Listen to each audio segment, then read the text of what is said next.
नमस्कार मंडळी, कसे आहात सगळे? आज आपण जात आहे गणपती बुक करण्यासाठी आणि त्यासाठी काय काय डेकोरेशनचं सामान लागणार आहे ते घेण्यासाठी.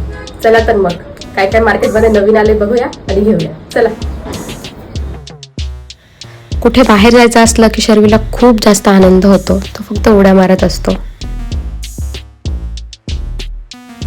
मार्केटमध्ये खूपच सुंदर रेखीव अशा गणेश मूर्ती आलेल्या होत्या. कोणती घेऊ आणि कोणती ठेवू असं झालं होतं. शर्विल तर खूपच जास्त एक्साइटेड होता. सगळ्या गणेश मूर्तींसमोर तो बस नाचतच होता.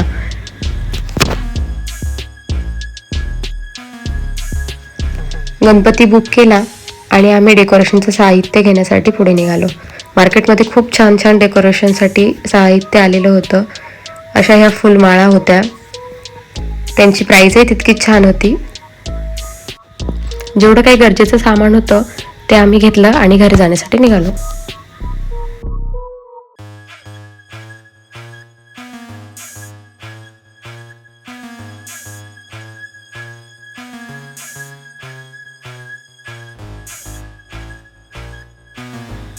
घरी आल्यानंतर आम्ही डेकोरेशनची तयारी करत होतो. त्यासाठी आम्ही हे पाईप घेतले होते.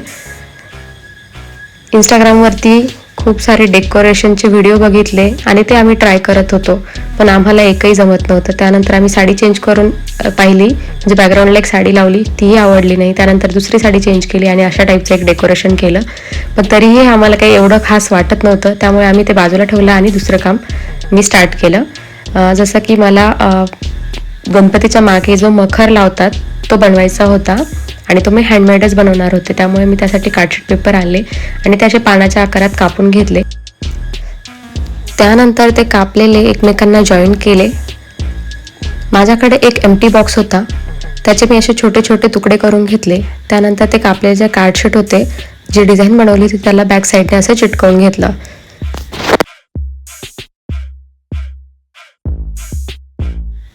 माझ्याकडे घड्याळाचा एक रिकामा बॉक्स होता, तो मला गोलाकार आकारामध्ये कापायचा होता. त्यामुळे त्याच्यावरती मी पेन्सिलने असा गोल आखून घेतला आणि त्याच्यावरती जी डिझाईन बनवली होती ती एक एक करून व्यवस्थित चिटकवून घेतली.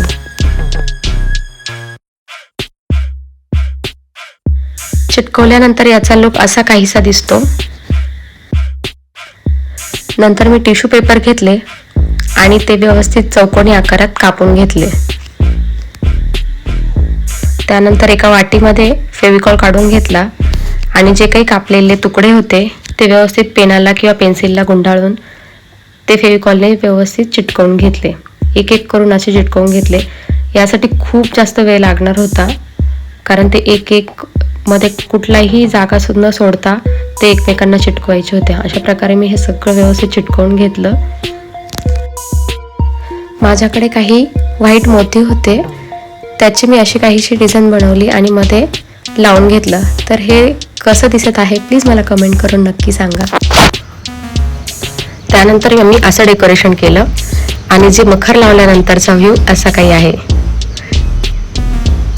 तर हे सगळं डेकोरेशन मी अगदी घरी अवेलेबल असलेल्या गोष्टींनीच केलं आहे. अगदी खूपच कमी गोष्टी मी विकत घेतल्या.